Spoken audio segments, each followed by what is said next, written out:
Bonjour et bienvenue dans ce nouveau numéro d'Effervescence, votre magazine culturel en Vendée. Aujourd'hui, nous avons la chance d'être dans ce beau bâtiment de l'usine Étoile à Fontenay-le-Comte, un bâtiment dessiné et créé par l'artiste peintre Georges Mathieu. Au sommaire de cette émission, retour sur l'exposition Postpartum « Maman me croit susceptible » de Capucine Massuyo. Cette jeune artiste vendéenne a eu l'occasion de présenter son travail autour de la naissance à la gâterie de La Roche-sur-Yon le mois dernier. Louise Viadger nous présente son sujet. Ensuite, nous aurons l'occasion de rencontrer notre invité du jour, Philippe Reynaud, ancien mannequin et photographe aujourd'hui, qui présente ici à l'usine Étoile son exposition des hommes et des formes. Justement, il a eu la gentillesse de décrypter pour nous une de ses œuvres. Et en fin d'émission, ce sera le moment de retrouver notre agenda pour ne rien rater de toute l'actualité culturelle en Vendée. Effervescence, c'est parti!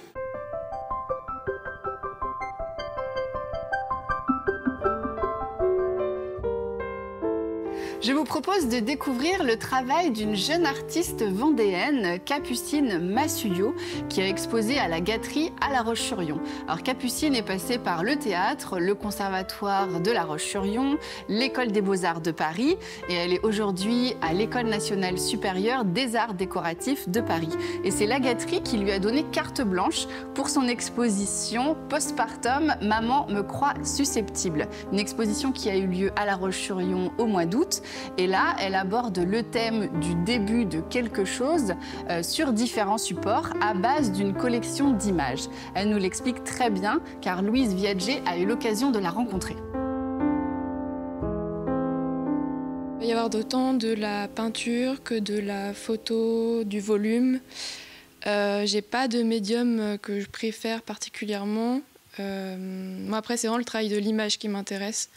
Et la manière dont je vais pouvoir la détourner et la retravailler, la mettre en relation avec d'autres images. Postpartum, c'est l'après-accouchement, donc voilà. C'est pas vraiment c'est pas dans le premier degré d'un accouchement réellement. Après, ça se rejoint pas mal cette exposition aussi parce qu'il y a cette notion de génération de femmes et de naissance aussi. Donc je trouvais que c'était un mot qui résumait pas mal cette exposition.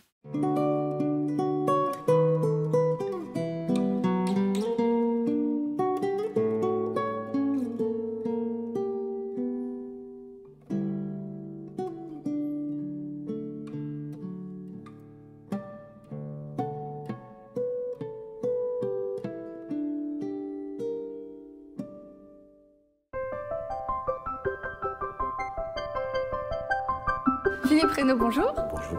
Je suis ravie de faire ta connaissance. On est là pour discuter aujourd'hui de ton travail et puis de cette exposition. Donc ici, on est à l'usine Étoile de Fontenay-le-Comte, à l'occasion donc de ton exposition des hommes et des formes.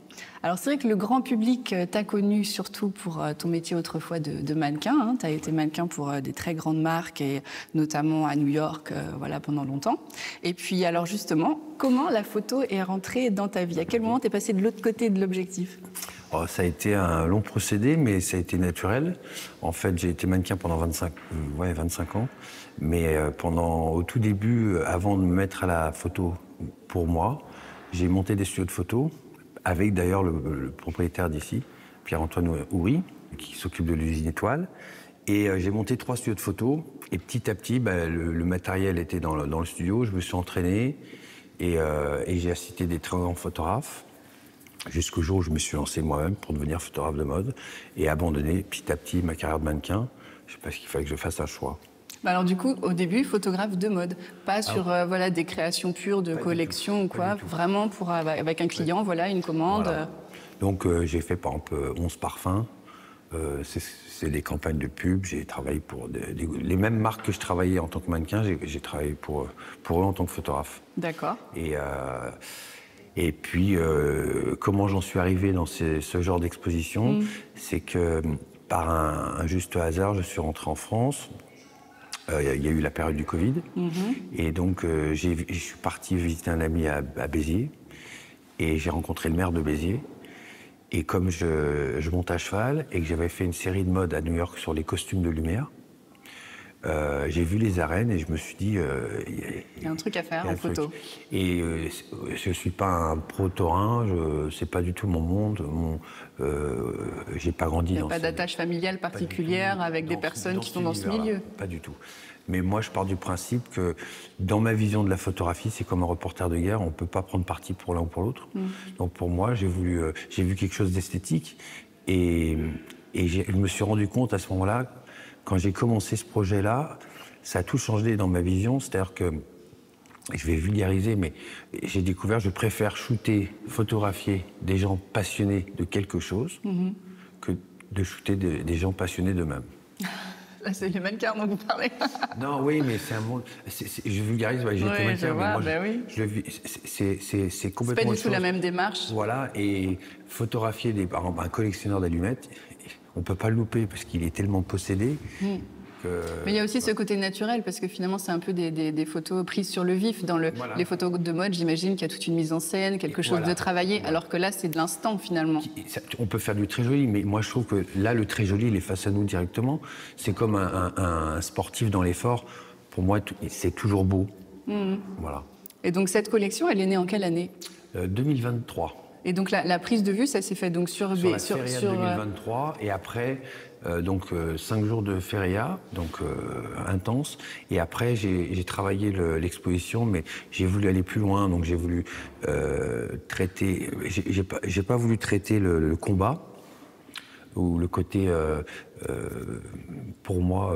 Combat avec l'animal, voilà, vraiment. J'ai pas voulu faire voir le duel. Pour moi, j'ai voulu mettre à l'honneur les costumières, le taureau de la naissance à la reine. Et l'art du toréo aussi. Hein.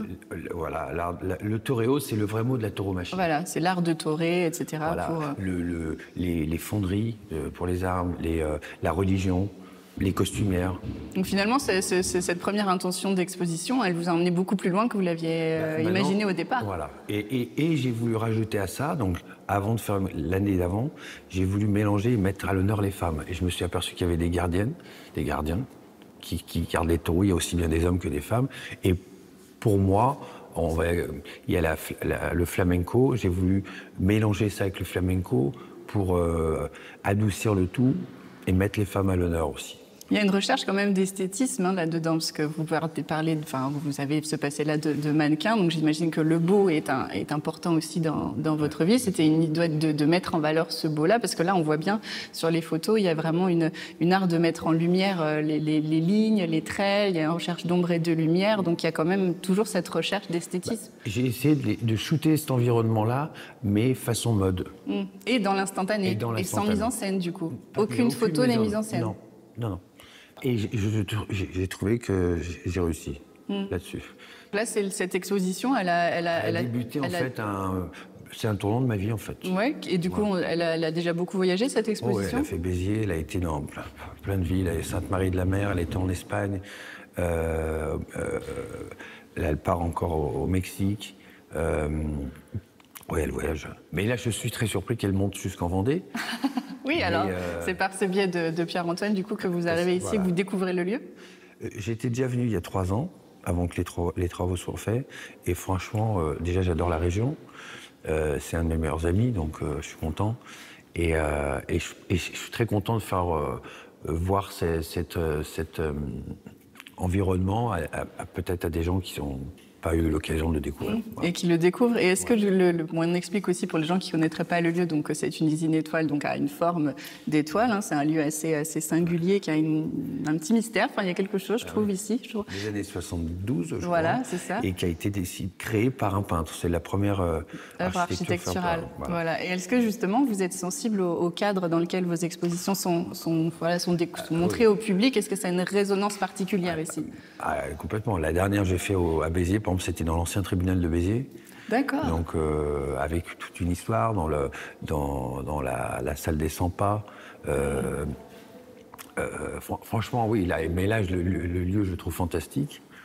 Et les équipes ont été formidables.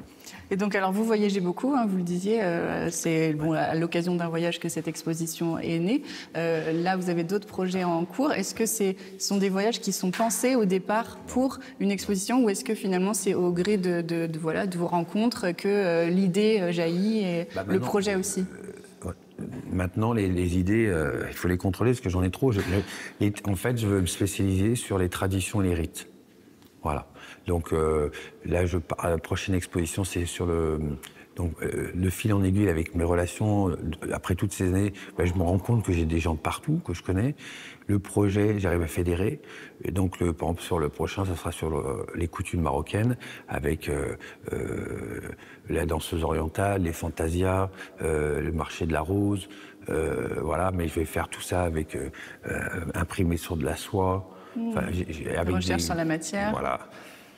Donc encore des costumes, hein, quelque part. Hein. Ouais, ça va être que ça. Après, tourner autour du costume aussi. Les sumo, ça sera en juin, en Japon, les sumo, et après en immersion dans une maison de geisha. Donc, voilà. Et encore des expositions qui vont voyager? Voilà. Et j'ai remarqué qu'il y a quand même beaucoup de vos photos de cette exposition-là et de vos clichés précédents qui sont en noir et blanc. Ça, c'est quelque chose que vous aimez beaucoup? Alors, je vais être honnête avec vous. Le noir et blanc, déjà, c'est ce que je préfère. Et je pense que j'ai un problème... Quel problème? Non, au niveau de la... C'est horrible. Au niveau de la perception des couleurs. D'accord. Et je pense que je vais aller me faire consulter. Parce que, ça a révélé ça. Parce que mes couleurs, en fait, j'ai pas l'impression de les maîtriser, souvent. Et quand je pense les maîtriser, ça choque les gens, donc je pense que je dois avoir un problème de... D'où le fait de basculer en noir et blanc, finalement, parce que c'est plus lisible, peut-être, pour moi, vous. La vie, je la vois en noir et blanc. C'est très, très spécial. D'accord. Donc, je vois quand je vois quelque chose que je veux photographier, je vois tout de suite la lumière où elle tape, et les ombres. J'adore travailler les ombres et les lumières, et ça me parle plus. Et je trouve que pour cette exposition, ça va bien aussi parce qu'il y a aussi beaucoup de puissance, beaucoup de force dans certaines photos. Et je trouve qu'avec le noir et blanc, ça met davantage en valeur. Ça ressort encore plus. Et le choix qu'a fait Pierre-Antoine en scénographie, honnêtement, toutes les photos qui sont là, installées à cette exposition, pour moi, il y a un mot qui représente tout ça, il y a toujours une forme de grâce. Oui, c'est vrai. Voilà. Alors du coup, est-ce que vous auriez un conseil d'un photographe que vous admirez énormément et dont vous voudriez nous conseiller la découverte? Déjà, moi, quand j'ai commencé cette expo, je me suis renseigné, mais j'ai adoré Lucien Clergue. C'est celui qui a créé le festival de photographie en arbre. Mais pour moi, ma référence, c'est Peter Beard, c'est Peter Lindbergh, Irving Penn. Ils ont tous un style différent. Le plus important dans un photographe, c'est de trouver son style. C'est ça. Donc dans la mode, il y a tellement de très très bons photographes. Il y a des équipes. La mode, c'est des équipes. Il faut avoir de l'excellence à tous les niveaux, aussi bien coiffeur que maquilleur, que art directeur, que photographe. Tout ça avec des égos surdimensionnés. C'est comme que des pilotes de Formule 1, mais dans la même voiture. Hein. Donc c'est pas évident, mais c'est ce qui donne une image finale. C'est pas qu'un photographe pour moi. Alors vous travaillez seul? Et j'ai besoin de personne en fait. Ouais. Et ce que je veux, moi, c'est justement être le plus discret possible pour que ces gens-là, c'est des milieux très fermés. Ils vous ont ouvert les portes là. Voilà, qui m'acceptent sans jugement. Et je suis pas là pour ça en fait. Je suis pas là pour faire ce que les aficionados veulent voir, en fait. Moi, ce que je veux, c'est voir à ma façon l'esthétisme sans jugement, en fait. Et faire découvrir ça au public. Ouais. Ce sera le cas avec cette exposition donc, qui est visible ici à l'Usine Étoile jusqu'au 31 octobre sur réservation. Ça se passera par téléphone. Merci beaucoup, Philippe. Et puis, merci beaucoup parce qu'on vous retrouve également tout de suite pour le décryptage d'une de vos œuvres. Bonne exposition et à bientôt. Merci beaucoup.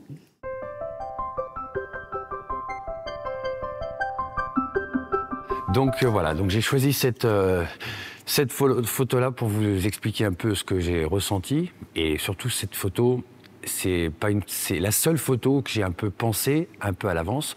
Donc je vais vous raconter l'histoire. J'ai donné rendez-vous à un jeune torero au Campo, c'est là où il s'entraîne. Et donc on s'est donné rendez-vous, je veux dire, à 7 h du matin pour la lumière. Je suis arrivé, il cirait ses bottes et il parlait espagnol. Mon espagnol n'est pas franchement au point. Donc il a compris que je voulais faire des photos, mais je me suis mis à 4 pattes. Et j'ai voulu lui faire comprendre que je voulais faire comme si j'étais le taureau. Mais je n'avais pas de caméra dans les mains. Donc, il a compris, en fait, qu'il devait me torer, en fait. Donc, je lui ai fait comprendre à peu près dans le sens où je voulais par rapport à la lumière. Et après, j'ai pris la caméra et j'ai shooté de bas en haut, chose que j'avais fait dans des recherches sur Internet pour voir qui avait déjà fait ça et personne ne l'avait fait. Et je voulais, en fait, me mettre à la place du taureau pour voir l'esthétisme. Et j'ai réussi à avoir cette image-là que je trouve franchement bien équilibrée. C'est-à-dire qu'en fait, on ne sait pas si c'est une femme ou un homme. Et c'est pour ça que je l'ai appelé dans l'œil du taureau. Et je trouve que les diagonales, je la trouve parfaite pour moi, en tous les cas. Et je la trouve très fashionista, vraiment. Voilà. Donc c'est une de mes photos préférées de toute cette exposition que je garderai dans mon cœur toute ma vie. Voilà.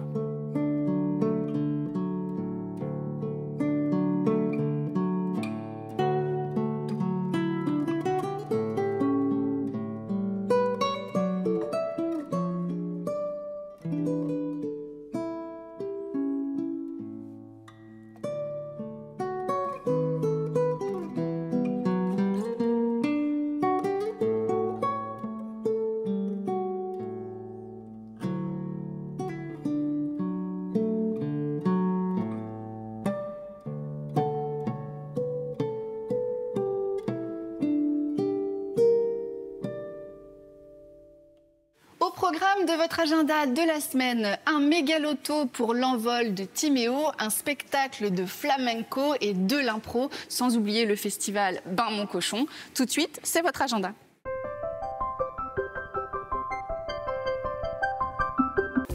Rendez-vous samedi 27 septembre à 19 h à la Chaise-le-Vicomte. L'association caritative L'Envol de Timéo vous propose un méga loto afin de financer les travaux déjà entamés dans la salle de motricité. Vendredi 26 septembre à 20 h 30, prenez la direction de l'Espagne avec Fuego, un spectacle qui mêle danse flamenco et théâtre, une formidable occasion de plonger dans la richesse du flamenco à travers ses différents rythmes, danses et émotions.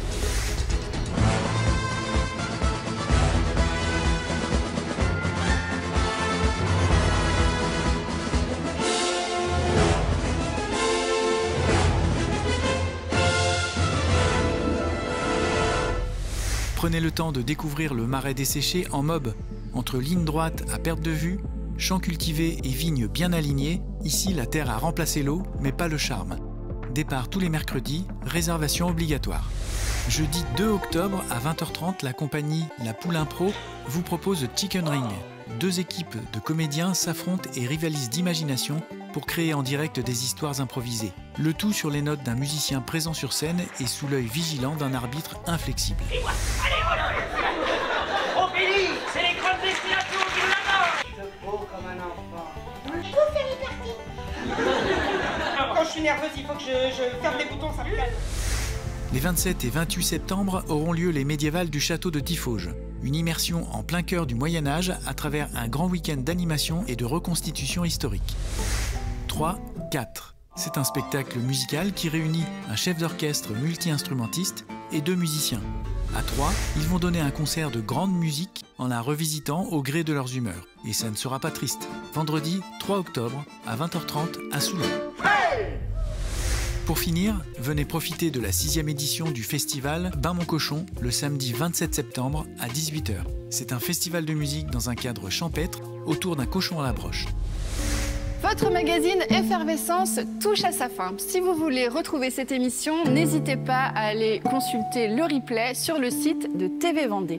Et puis vous le savez, cette émission ne se fera pas sans vous. Donc si vous êtes à l'origine d'un événement culturel sur la Vendée, surtout n'hésitez pas à nous envoyer vos éléments à l'adresse qui s'affiche sur l'écran.